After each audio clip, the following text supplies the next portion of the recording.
El sistema telemático, al no ser en tiempo real y es mediante listado, es un sistema de asignación de plaza. Así es que tiene unos riesgos asociados, como es pues, el tema de las plazas desiertas. Y bueno, pues hay bastante indignación por parte del colectivo médico principalmente, porque no se puede dejar el futuro en manos de un listado y una lotería tipo match que te asigne una plaza. Son herramientas de herramientas, o sea, nosotros estamos hablando del procedimiento en sí, del paradigma de la elección, la capacidad que tiene el individuo de recalcular en base a las vacantes que existen y también en relación a las preferencias que tiene. Todas estas simulaciones parten de algo que depende de que otros aspirantes hayan introducido sus listados y de muchos otros factores, por tanto, pues no son mejoras reales. Nosotros esperábamos, mediante la firma del compromiso, que la mejora fuera en realidad en el sistema de asignación en este caso. Pues por ejemplo que fueran turnos de 200 o que incluso fuera en tiempo real como se escribió en el compromiso. Sin embargo, pues bueno, herramientas de herramientas no nos resuelven. Lo del Ministerio realmente es verdaderamente sorprendente porque ellos sí que creen que el sistema de asignación es acorde y es adecuado. Hay algo que nos sorprendió muchísimo en alguna de las reuniones, que fue que el 40% decían que pues conseguía su primera opción del listado. Esto realmente no es óptimo, es verdaderamente mejorable, porque nosotros pensamos en ese 60% que obtiene cualquier opción del listado, y listados incluso de más de 400 plazas si tenemos que tener en cuenta todo lo que son los recursos de alzada. Por tanto, no hay comparación ni tiene nada que ver con el sistema previo en el que todos, el 100%, obtenían la primera opción, que era la que elegían. Al igual que el año pasado hicimos comisiones diarias de seguimiento para ver cómo se estaba dando el proceso, incluso la transparencia del mismo, estábamos en copia con el CAU Service para poder pues ver qué incidencias estaban dando, que eran muchas. No olvidemos que a mí se me bloqueó el correo de la cantidad de incidencias iniciales. Pues en principio esperábamos que este año, como el procedimiento es exactamente el mismo, al menos mantuvieran esas comisiones de seguimiento diarias. Han decidido que no, que van a ser posiblemente 3, y si alguna más lo tienen que evaluar. O sea que además pues incrementan la opacidad del procedimiento. Peor. Celia Gómez creo que nos dijo algo clave en la reunión, y fue que había que ir hacia el procedimiento en tiempo real. Hasta el momento no lo habíamos obtenido del anterior director de ordenación de profesiones sanitarias. Él insistía en que este método era óptimo en base a lo que comentaba de ese porcentaje que creen que es óptimo.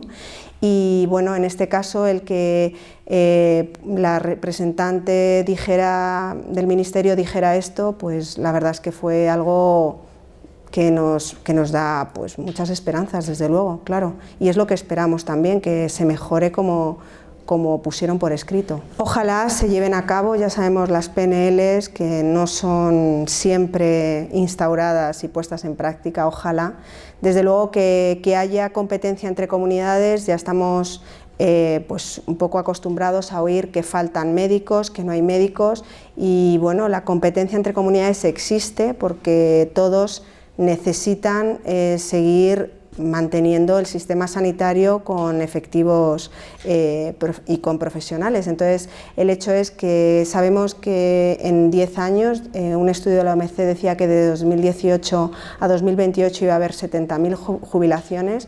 Si a esto le sumamos otras cuestiones, como hemos hablado previamente, de las plazas desiertas que han aumentado en escasos 3 años de 44 a 190 y otras circunstancias, se va a dar el caso y no será de extrañar que haya competencia entre las comunidades. Esto, pues bueno, todos quieren mantener sus sistemas sanitarios teniendo en cuenta que hay transferencia de sanidad por comunidades. Hay diferencias, sí que las hay, y además nosotros en ese sentido hemos recopilado una tabla para que esas diferencias se pongan en relieve y sobre todo para que ayude a los aspirantes a tomar la última decisión, que como sabemos desde el día 21 al día 29 tienen estos días para elaborar sus listados y que bueno, pues, la movilidad entre comunidades pues, tienen que tener además de otros factores en cuenta, pues también los retributivos. Nosotros entendemos que este sistema no te permite el pasar turno. Pasar turno era una opción que con el formato en tiempo real se podía llevar a cabo y no me estoy centrando si es presencial o telemático, estoy hablando de lo que es la esencia del formato. El formato en tiempo real, si en base a tus preferencias no había ya una vacante que estuviera acorde a ellas, directamente pues decidías pasar turno y esa plaza quedaba pendiente para otra persona que quisiera tomarla.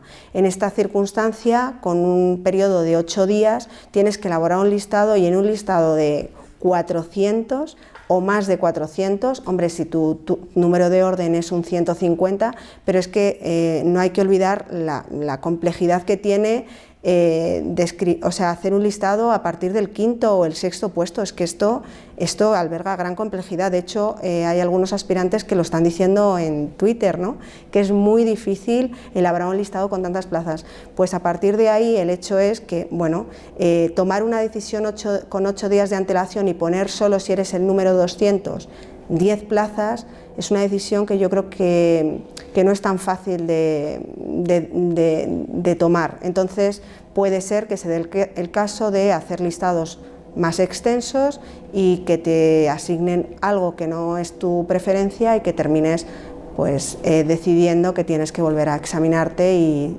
por tanto plaza desierta. Supone un antes y un después porque es un recurso colectivo y es para todos, realmente algo que no es tan fácil de ganar, y por otro lado, por ser el Tribunal Supremo el que se ha pronunciado, es extensible a todo el territorio español, por tanto se zanja de una vez el tema de los descansos del personal médico.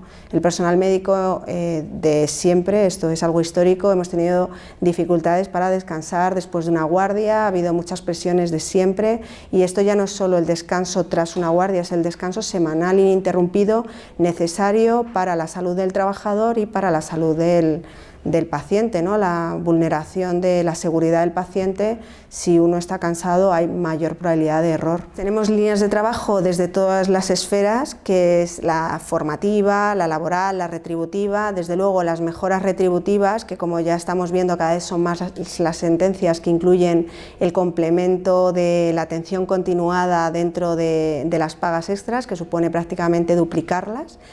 Con respecto a retribuciones básicas, que ya hemos visto que aunque hay diferencias hay que mejorarlas, porque está claro que para mantenerse o para poder estar en otras comunidades autónomas a veces es complicado, teniendo en cuenta pues, todo lo que tiene que ver con alquileres y gastos del propio personal en formación, luego todo lo que tiene que ver con la formación, días de formación, condiciones formativas, auditorías en relación a que las condiciones de los centros sean las óptimas, ya no solo a nivel formativo, sino también a nivel de presión asistencial, que se puedan formar adecuadamente. Y bueno, pues con respecto a los descansos, lugares de descanso, o sea que las líneas de trabajo pues son las que un poco se iniciaron desde Madrid, desde el sindicato AMITS con la huelga, que se extendieron en 2020, en julio, a toda España. Nosotros hicimos un trabajo de fondo, hicimos unas reivindicaciones y prácticamente pues en todas las huelgas fueron prácticamente las mismas, y creo que esto, además de extenderlo al ámbito nacional, habría incluso que pensar en incrementos salariales de nuevo, porque es algo que preocupa realmente al médico en formación. Puede afectar a largo plazo en relación a la planificación de los recursos. Si estábamos hablando de 44 plazas desiertas en 2017 y ahora en 3 años hemos pasado a 190 médicos irrecuperables que no vamos a tener en 4 o 5 años. Entonces, a largo plazo esto sí que supone un problema de planificación de recursos. De hecho, hemos hablado de que ahora mismo ya se dice que no hay médicos porque hay pues mucha emigración, los certificados de idoneidad se están solicitando de forma exponencial en los últimos 6-7 años, incluso con la pandemia no ha habido tan importante descenso, que ha habido un pequeño pero no tan importante descenso, pues está claro que bueno, pues son médicos que no tenemos formados como especialistas para que se nutra el Sistema Nacional de Salud, sin contar además pues todo lo que tiene que ver con la emigración de profesionales médicos, que cada vez es un tema que más preocupa y que, bueno, que además más nos preguntan. Pero claro, el médico formado es libre para tomar la decisión. Aquí está el Sistema Nacional de Salud para competir en condiciones y quedarse con los profesionales que ha formado, porque esto es una inversión que ha hecho el Sistema Nacional de Salud y que no sería de recibo que se nutrieran o que seamos, como yo digo, la cantera de médicos españoles para Europa.